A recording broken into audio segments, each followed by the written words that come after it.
of Elliot Rodger. How do you mourn a child whom others vilify?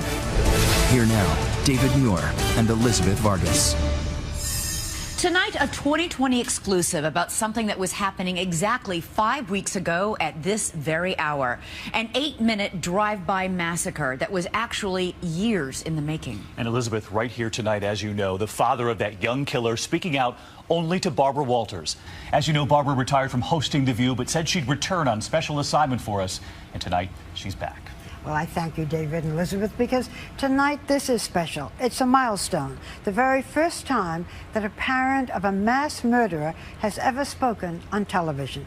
Peter Rodger tells us he is doing this to show other parents the warning signs that he missed and what changes we desperately need in the mental health care system so that no one has to go through the night that changed his life and so many others forever. On a quiet Memorial Day weekend, Peter Rodger and his wife were hurtling down the highway from Los Angeles to Santa Barbara. It was a 100-mile journey of terror. I have to save my son. I have to get to Santa Barbara now. Peter Rodger had just seen a disturbing video that his son Elliot had posted on YouTube. I hate all of you. I can't wait to give you exactly what you deserve. Utter annihilation. What went through your mind?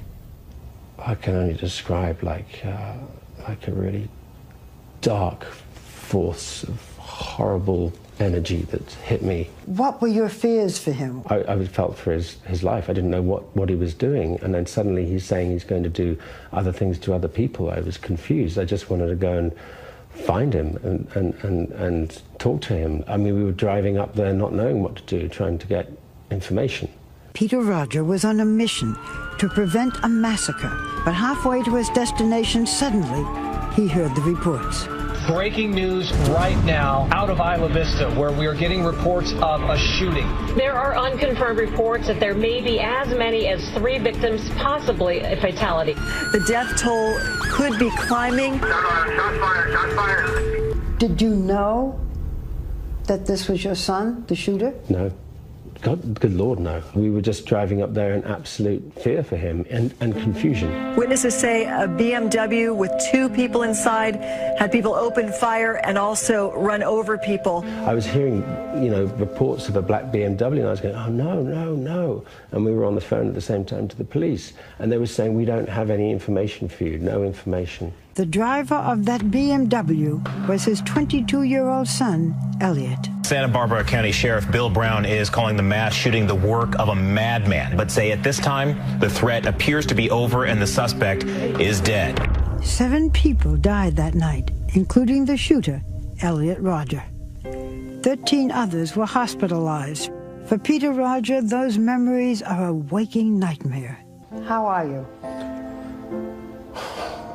Every night I go to sleep, I wake up, and I think of those young men and young women that have died, and that were injured, and were terrorized. And my son did that. When you wake up in the morning, what do you think? It's like a reverse nightmare situation. When you go to sleep normally, you have a nightmare and you wake up and, oh, everything's okay. Yeah. Now I go to sleep, I might have a nice dream. And then I wake up and then slowly the truth of what happened dawns on me. And, that is that my son was a mass murderer. And then I think about the victims and I think about what he did. And I'm trying to process it. But who was the young man behind the rampage, and why did he do it? Hi, Elliot Rodger here. Were there clues in the disturbing jigsaw of videos he left behind? And what were his 137-page so-called manifesto reveal about the private agony of a psychotic mind? Its title, My Twisted World. This is the story of how I, Elliot Rodger, came to be. It is a story of a war against cruel injustice. This tragedy did not have to happen, but humanity forced my hand. Elliot Rodger was born in London and was brought to America at the age of 5. His Malaysian-born mother, Lee Chin, was a unit nurse in the movie Indiana Jones and the Last Crusade. His father directed television commercials and worked on the hit film Hunger Games. In the beginning, Elliot had a seemingly normal childhood. He was adorable. He would laugh so much that sometimes we were worried he would choke. It was really wondrous, those first 4-5 years of his life. It was wondrous. You loved Elliot. I loved Elliot. Elliot loved you.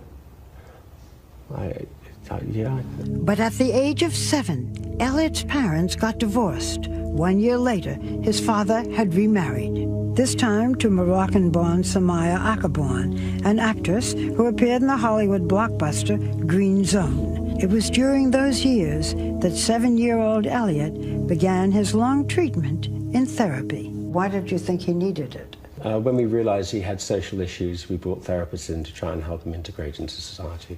Did he have trouble with other children, with making friends? He did. He had very few friends in elementary school because he was a very, very, very, very shy boy. And we just felt that that was his issue.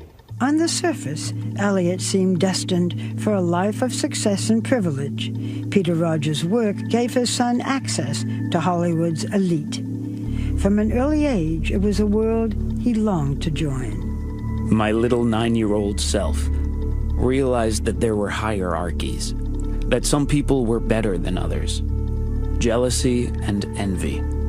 Those are two feelings that would dominate my entire life and bring me immense pain.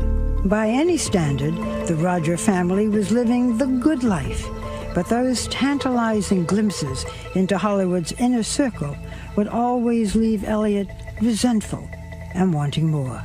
Did he blame you for the fact that he wasn't a rich kid? He just had illusions of grandeur.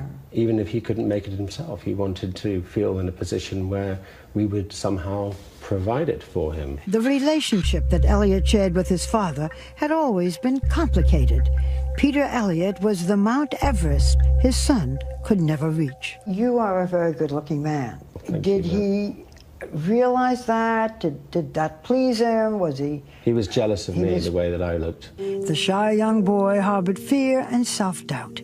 His parents moved him from school to school, hoping but never succeeding to help Elliot fit in. There was some question about whether Elliot was autistic. He was never formally diagnosed, and there was a suggestion that he might have been high-functioning Asperger's. And, you know, these were because of traits. For instance, there was a certain OCD about him. There was a certain, you know, like he'd always put his plate in the same place. He'd like to wear the same clothes every day.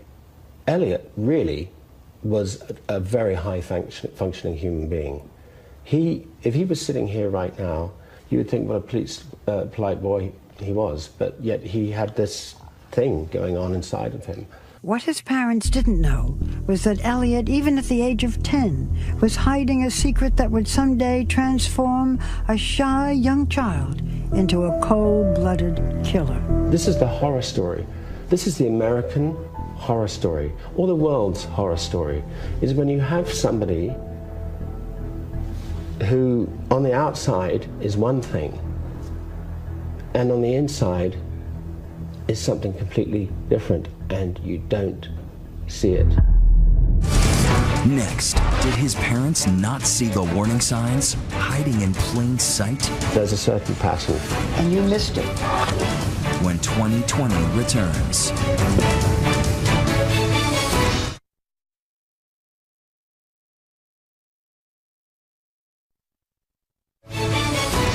'20 continues. Once again, Barbara Walters.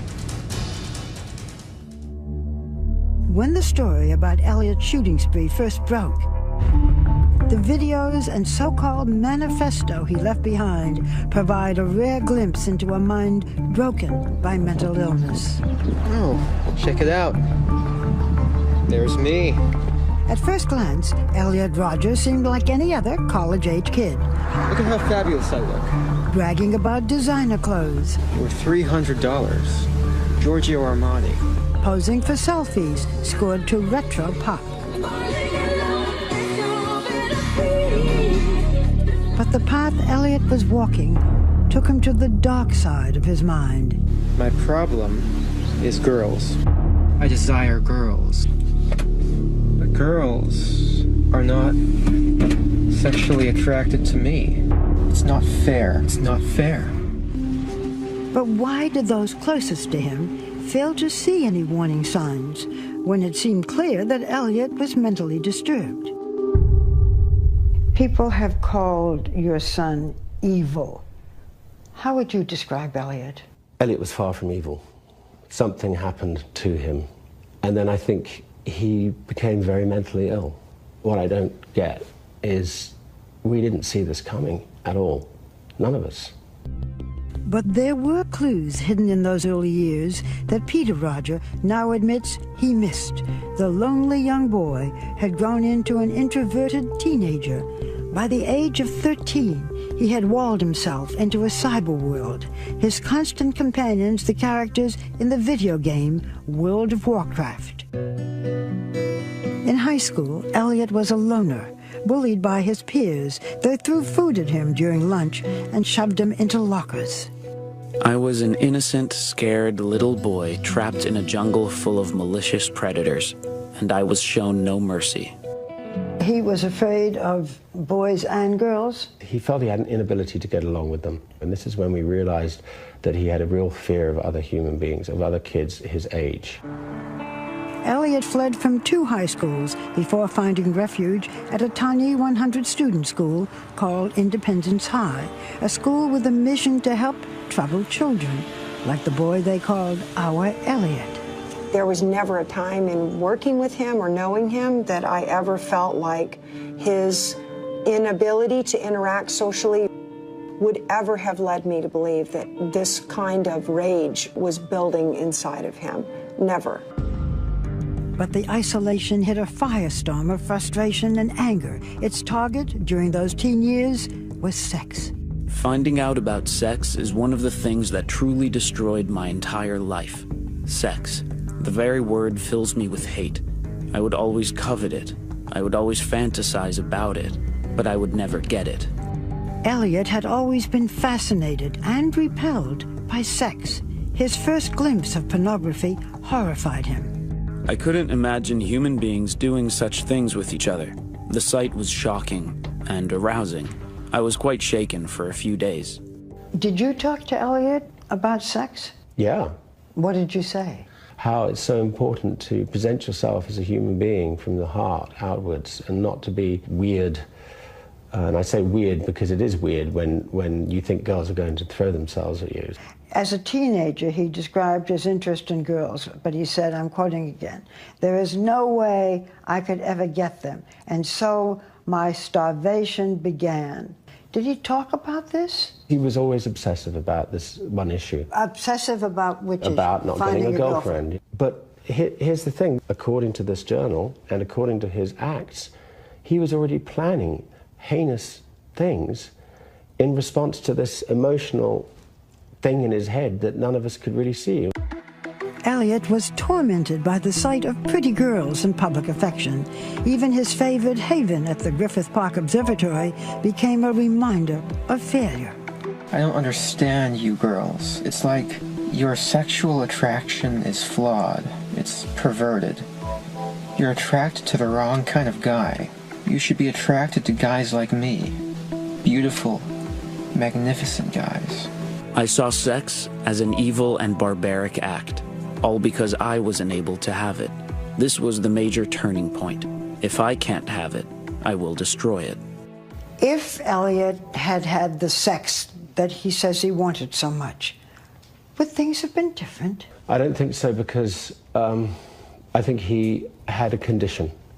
He had a very seriously advanced mental condition, and I think that whatever would have happened, even if he got a girlfriend, wouldn't have been able to have made him into the happy human being we wanted him to be. Did you take him to Las Vegas hoping that he would lose his virginity? No, I suggested to him that perhaps, you know, if his blocking point was having sex, then perhaps you know, in Las Vegas, there might be an opportunity where it's legal for him to have sex. But he didn't want to go? He didn't want to go because he wanted to be loved for his heart. Retrospectively, I think it wouldn't have helped at all. It wouldn't have? No, because retrospectively, I realized how sick he was.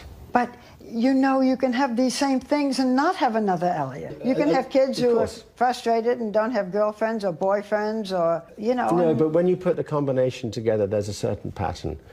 And I think it's important to talk about those patterns. And you missed it. Yeah, too right, I missed it.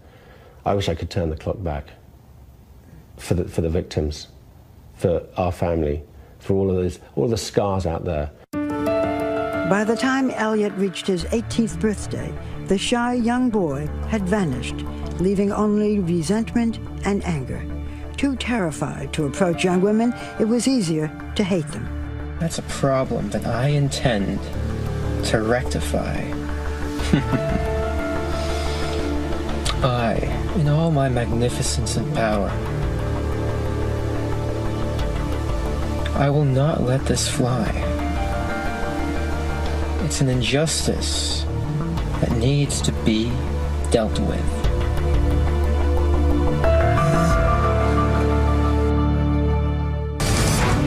Next, planting the seeds of a master plot for his day of retribution. I mean, look at me. I'm gorgeous. But you girls don't see it. And maybe the biggest miss of all that led to the massacre, when 2020 returns.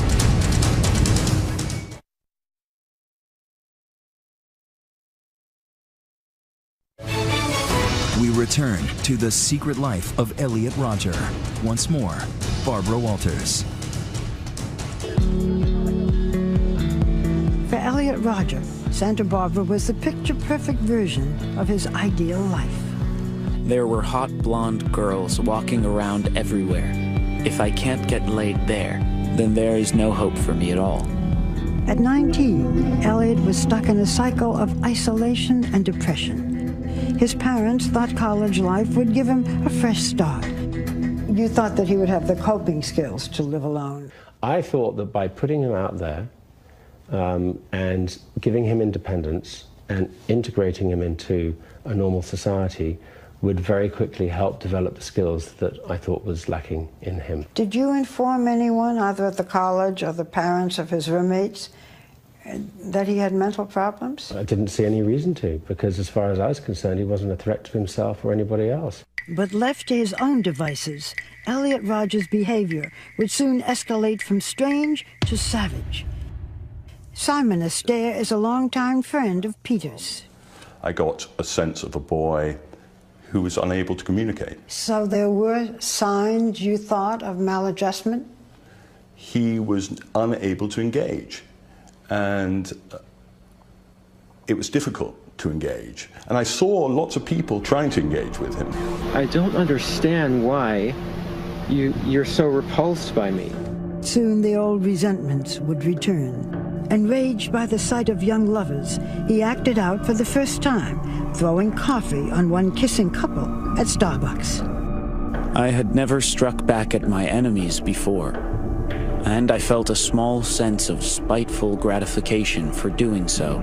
Feeding on that fulfillment, his thoughts began to take a more diabolical and dangerous turn. The day of retribution had been born.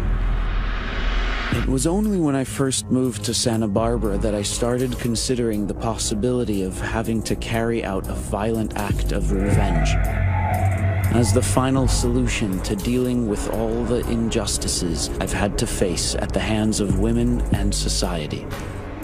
His anger, now targeted at women, drew him to misogynistic websites, online forums where he once wrote, "Start envisioning a world where women fear you."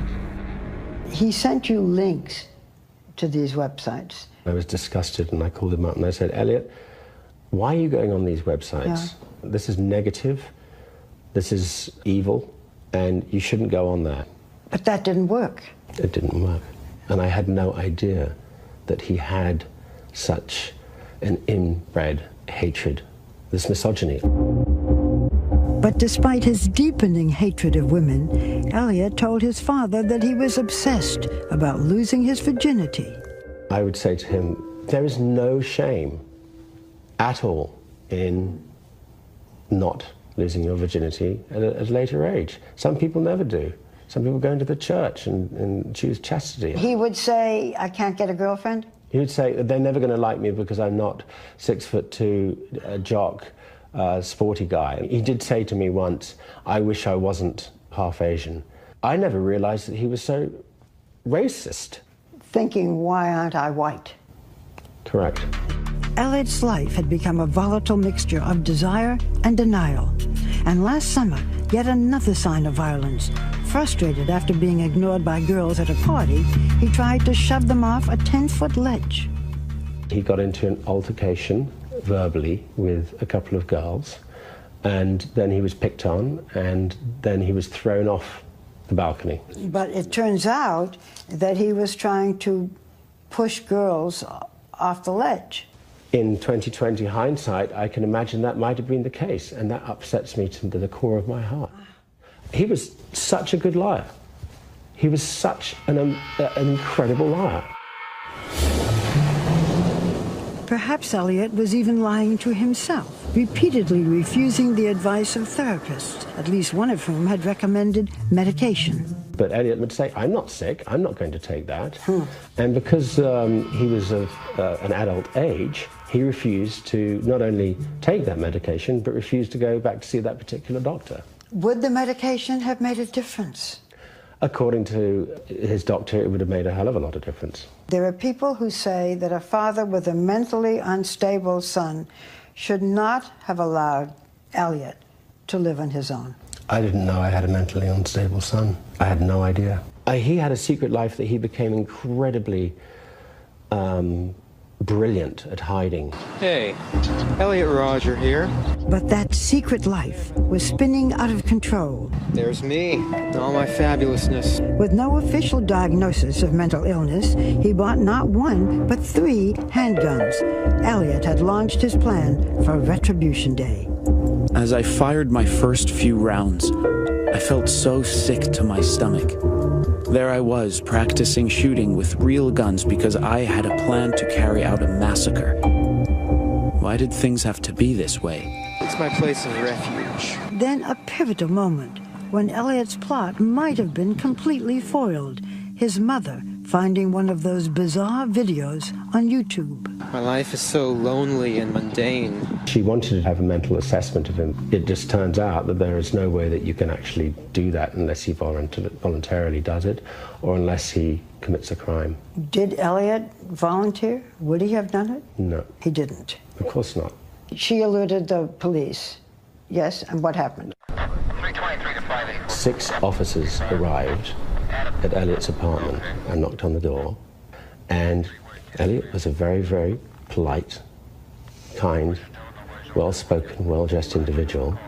And he managed to say, we've got nothing to worry about. If they had demanded to search my room, that would have ended everything. For a few horrible seconds, I thought it was all over. But the police neither watched the YouTube videos nor ran a background check for purchasing guns. And this is where the system, I think, failed. If somebody's going to do a welfare check, surely they should do a gun check on the way, because how's somebody going to do something to themselves if they feel they're a danger? It takes 90 seconds to do a gun check, and his whole scheme would have been over and thwarted.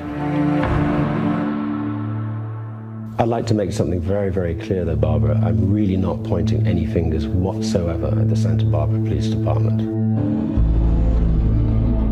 That was the turning point between life and death, a missed moment that began the countdown to Elliot's day of retribution. Well, this is my last video. It all has to come to this. The day in which I will have my revenge against humanity, against all of you.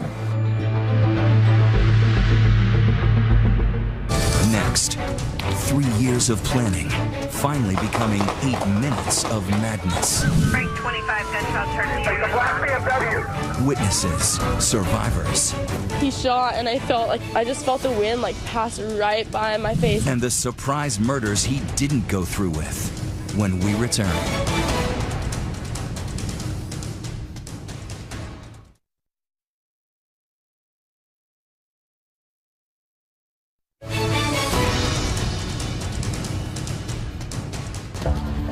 May 23rd, 2014. The sun was setting on a quiet spring night, the campus half empty over the Memorial Day weekend.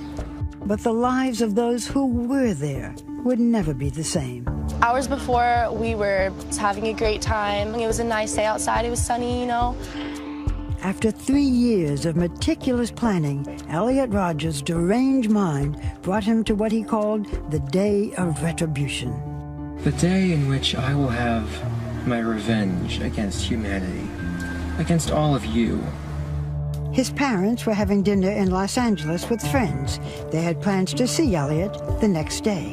He was due to come on Saturday for lunch, the day after the 24th. Do you think he already knew what he was going to do? Yeah, after reading the journals, yeah, I do.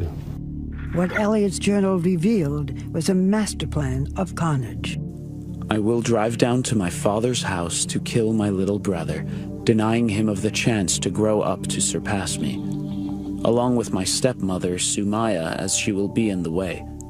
My father will be away on one of his business trips, so thankfully, I won't have to deal with him. I was meant to have a meeting in London, and he wanted to know the dates. Why? He wanted me out of town so that he could come and murder his brother. And Sumaya, I think he was scared that he would hesitate, and I can understand that. The only thing that saved his family's lives was a change in Peter's schedule. My wife and Jazz, my 9-year-old, is still alive because of that. What Peter Rodger didn't know was that his son had already murdered 3 people that night. His 2 roommates, David Wang and James Hong, and their visiting friend, George Chen.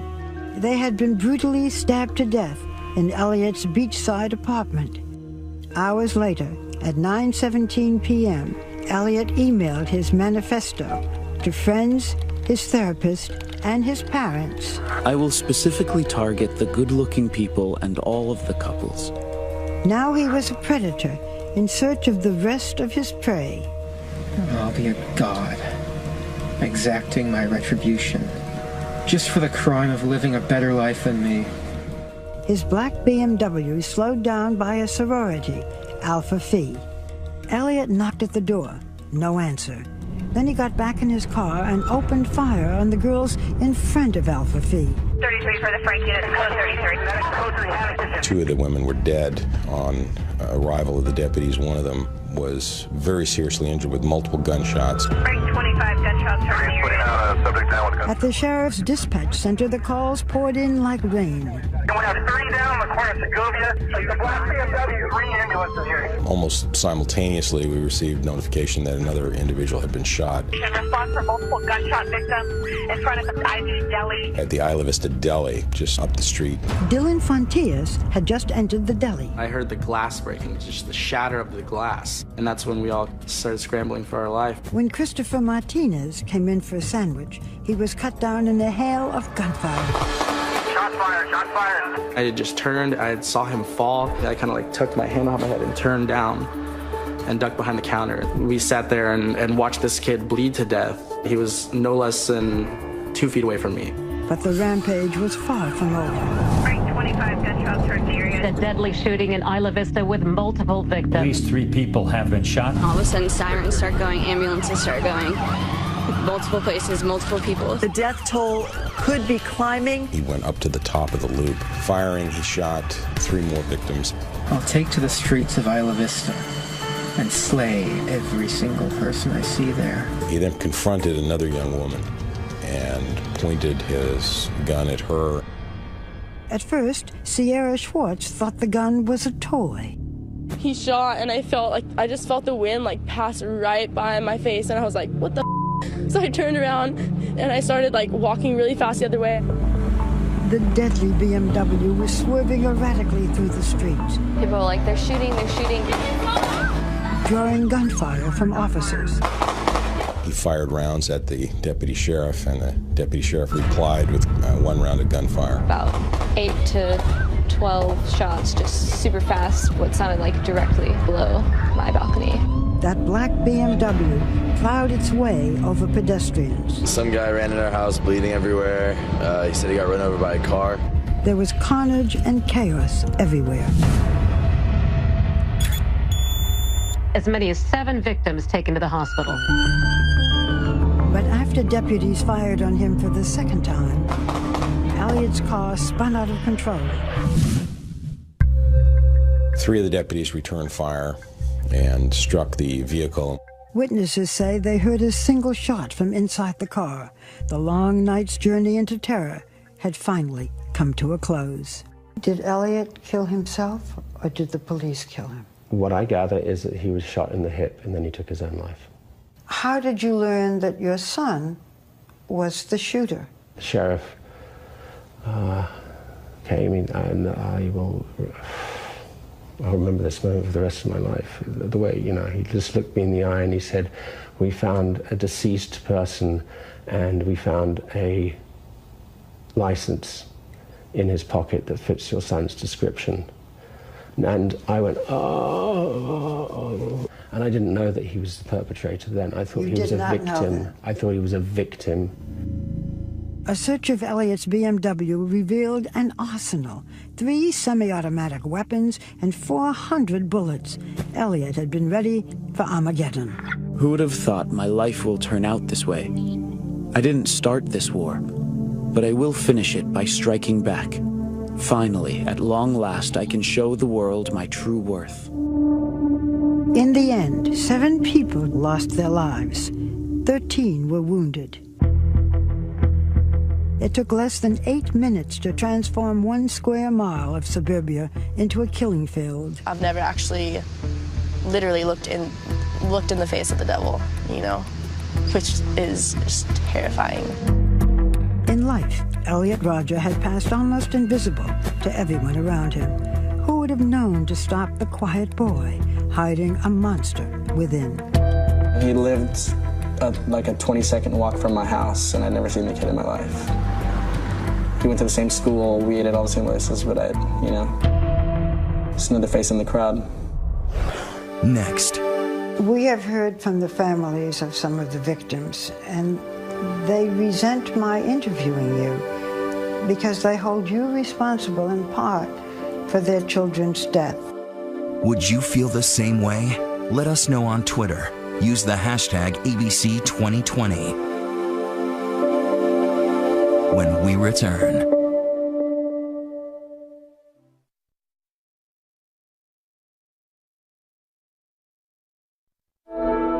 "2020 continues. Once again, Barbara Walters.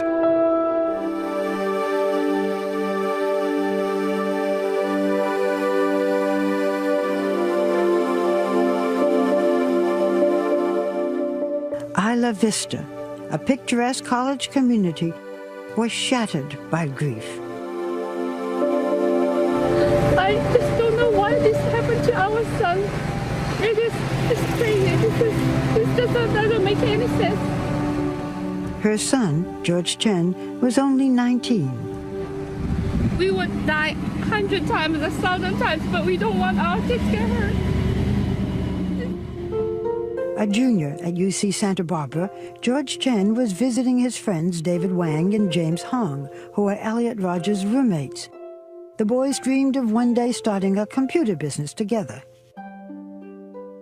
And there are the 2 sorority sisters headed home that night from a day of senior week activities, excited about the summer ahead and looking forward to a future that will now never come.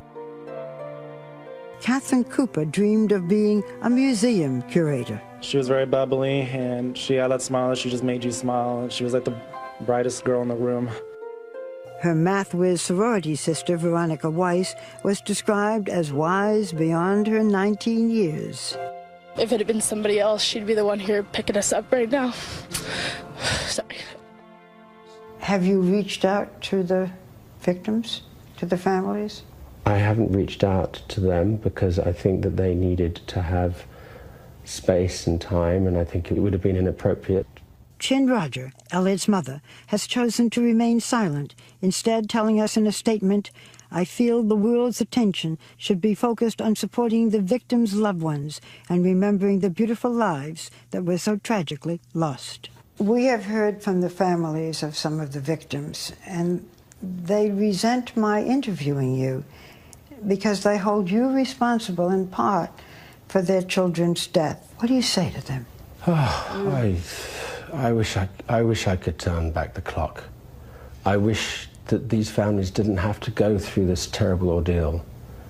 It's very hard for them to understand that I didn't know the monster that was in my son. But one parent did reach out.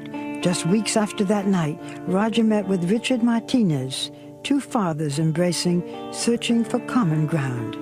It was the most moving meeting I've ever had in my life. Martinez's son Christopher was 20 years old when he became the last of Elliot Rodger's victims, shot as he was entering that deli. He was an only child? He was our only child. Your only child. Yes. He was quiet, kind, humble, graceful, funny, and at the same time one of the most competitive people you would ever meet. In the aftermath of his tragic loss, Martinez made an impassioned speech blaming the NRA for his son's death. They talk about gun rights. What about Chris's right to live? When will this insanity stop? When will enough people say, we don't have to live like this? Too many have died. We should say to ourselves, not one more. Thank you. That's it. I would like to introduce you to Richard Martinez. Martinez is spending his time now focusing on a campaign to bring about what he calls common sense laws to reduce gun violence. No parent should have to go through this. The only thing I have left, really, is to try to find some meaning in my son's death. Like Martinez, Peter Rodger also has a mission. Why did you decide that you would speak out? The only reason I'm here is to tell his story, to try and stop this happening again. What do you hope that it will accomplish? I think that there's an awful lot that can be done in this country to help families that might have another Elliot. There are holes in the mental health system, and I think that that's really got to be looked at. In death as in life, his relationship with his son remains complicated. The family of Adam Lanza have said that they wished that their son had never been born. Do you ever feel that way? That's a loaded question, Barbara. A part of me says yes. And the reason is because he did an awful lot of harm to young men and young women who didn't deserve to die. And my son did it. How do you mourn a child whom others vilify? It's very hard, Barbara. After reading the journal, I had a lot of anger for him. And I think my job now is to try and replace that anger with love and forgiveness. But at the same time, I'm also haunted by the pain and the suffering and the terrorizing that this sick human being did to others. And I have to live with that for the rest of my life.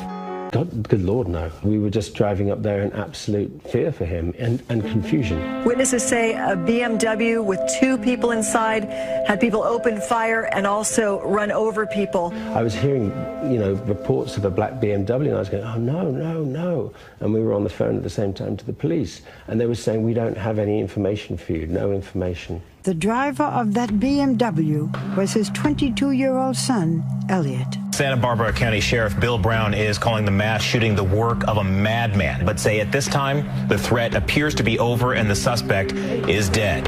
7 people died that night, including the shooter, Elliot Rodger. 13 others were hospitalized. For Peter Rodger, those memories are a waking nightmare. How are you? Dark force of horrible energy that hit me. What were your fears for him? I felt for his life. I didn't know what he was doing, and then suddenly he's saying he's going to do other things to other people. I was confused. I just wanted to go and find him and talk to him. I mean, we were driving up there not knowing what to do, trying to get information. Peter Rodger was on a mission to prevent a massacre, but halfway to his destination, suddenly, he heard the reports. Breaking news right now out of Isla Vista, where we are getting reports of a shooting. There are unconfirmed reports that there may be as many as 3 victims, possibly a fatality. The death toll could be climbing. Shots fired. Did you know that this was your son, the shooter? No.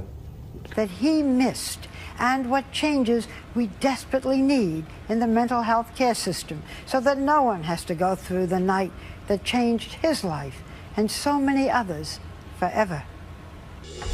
On a quiet Memorial Day weekend, Peter Rodger and his wife were hurtling down the highway from Los Angeles to Santa Barbara.